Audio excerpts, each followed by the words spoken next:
Hi, welcome back to another episode of Accounting and Tax Helpdesk. Here is Nima, more about tax, and Haas, more about CFO services.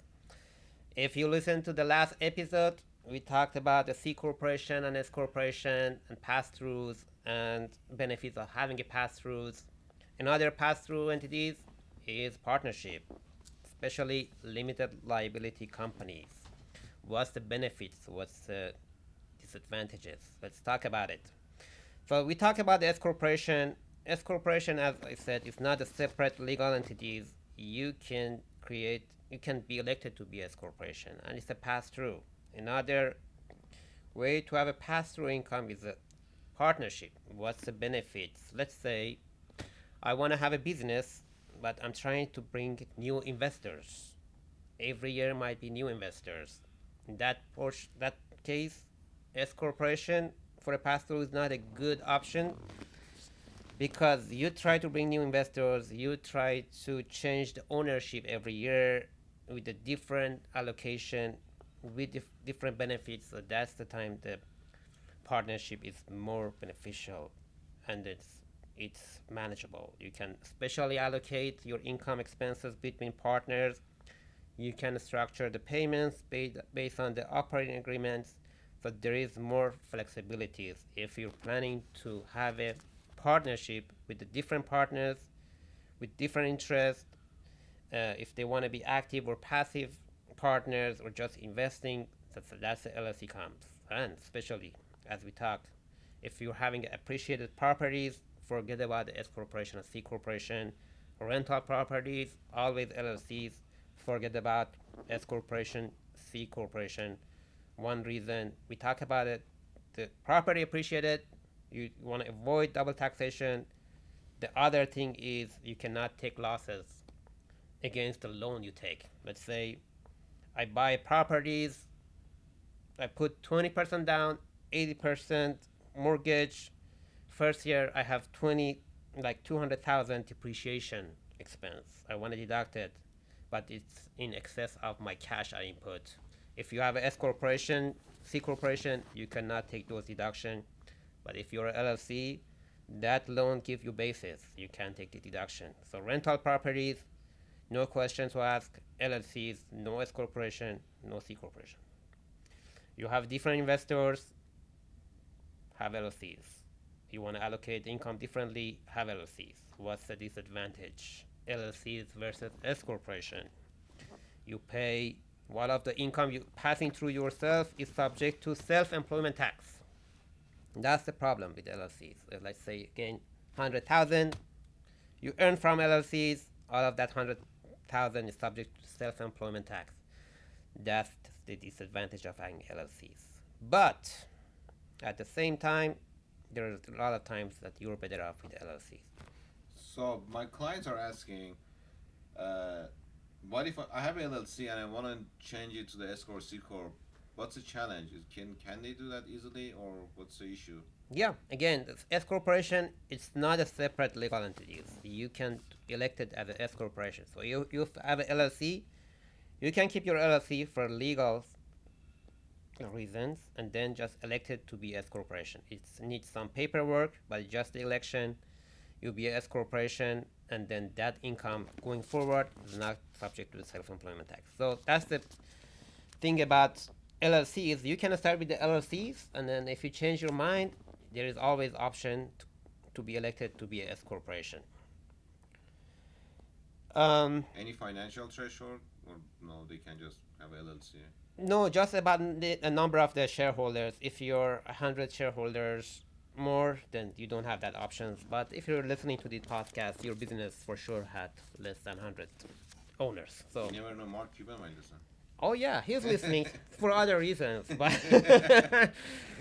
he's listening to get ideas. But I don't think he's looking for advice.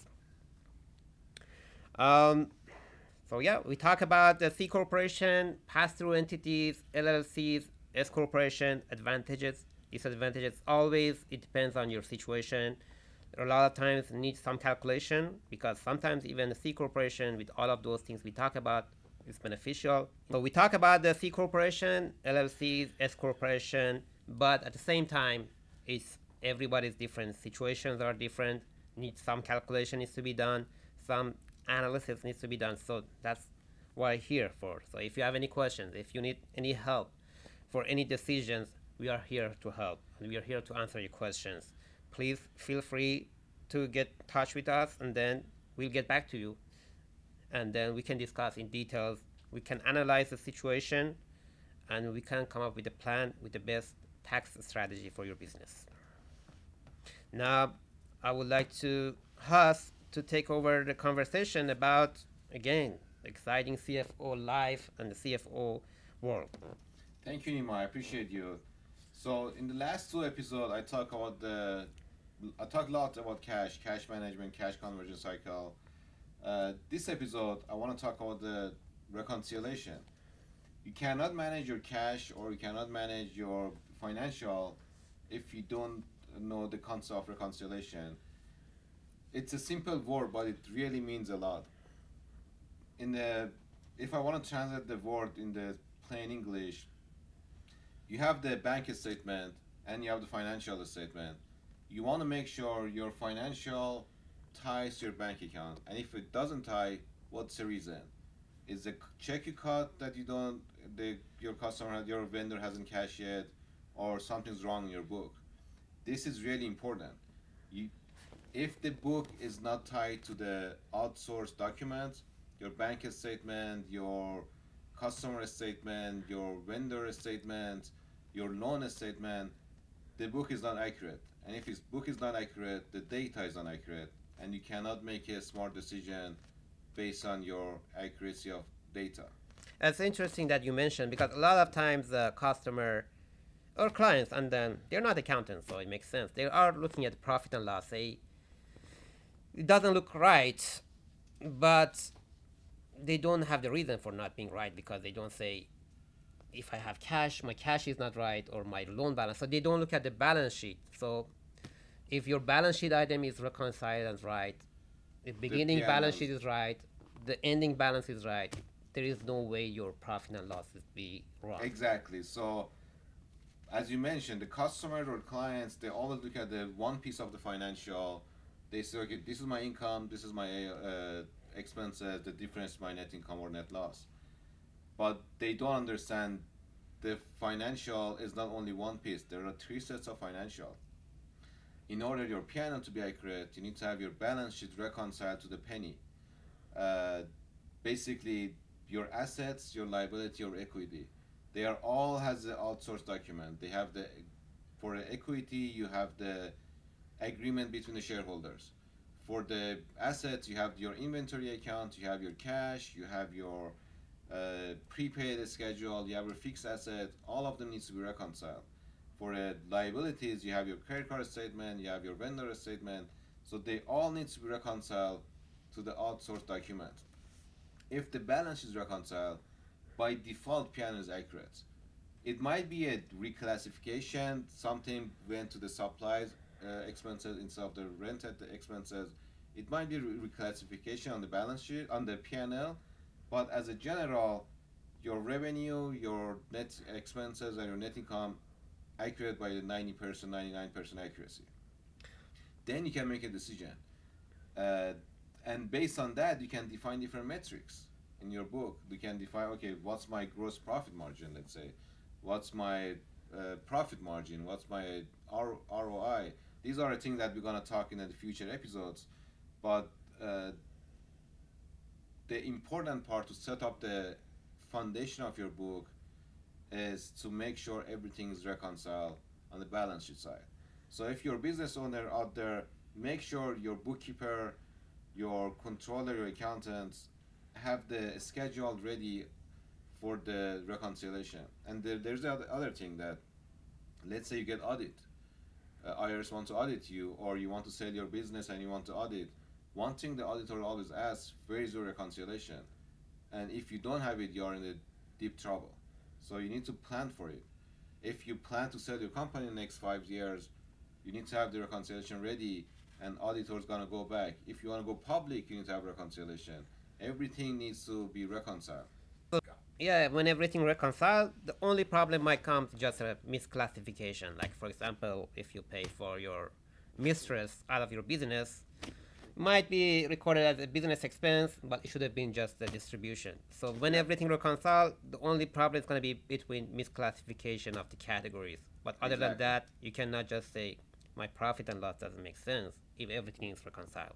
exactly. And then we can go to the interest topic of budgeting. If everything reconcile, if everything is accurate in your P&L, then we can solve all the puzzles. We can put together a accurate KPI. We can put together the budgeting for you. We can put together forecasting, all the fun part. But the foundation, as I always mention, is I think it's the third time I mentioned, the foundation of the book is reconciliation, and you should have it, and you should be accurate. If it's not accurate, again, you're in deep trouble. So if you don't have reconciliation, you're gonna be in deep trouble. For example, the auditor is gonna come to your book, the tax auditor, IRS selects you for the audit. You have to pay your taxes. Your book is not reconciled. What's gonna auditor say? Like, why your book is not reconciled?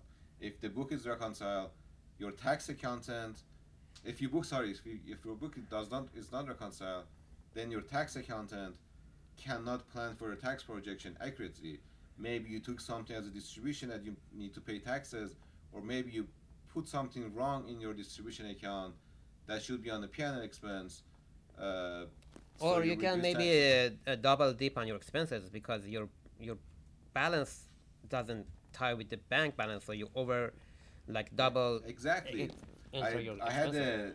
last week I had this situation that my client, they wrote the check and they record a check in the QuickBook, and that's one expense. And then when the check hit the bank, the bookkeeper by accident recorded another transaction. So now they have a two rent payments on the book.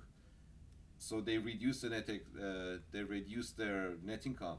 So they all freaked out. Why my income is less than what I expected? And I just simply look at the reconciliation report and said, like, it's not wrong. Your book is Right. not correct. Your cash doesn't Your agree cash with doesn't the agree with your book. So if your cash doesn't agree with your book, with your bank statement, it means something's wrong. So we need to fix that.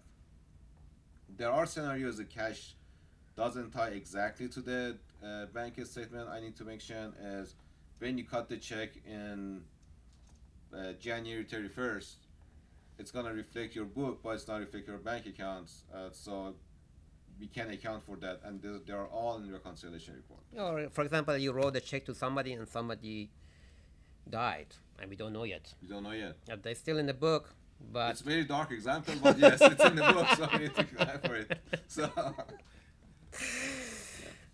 so these are the very important. This is very important. So, in future episodes, I'm gonna talk about assuming the book is accurate, assuming the book is reconciled. We're gonna talk about the different KPIs, ROI, gross profit margin, so we can set you up with successful business. As always, feel free to reach us at alamircpas.com. You can schedule a consultation. Feel free to reach out to us directly at helpdesk@alamircpas.com. We are happy to talk to you in person. With your consultation, we can review your book. Nima can review your taxes, and we can come up with a different type of savings. As always, it means a word to us if you comment, like, subscribe. Uh, Reach out to us directly in the comments, and we can answer your question in this podcast shortly.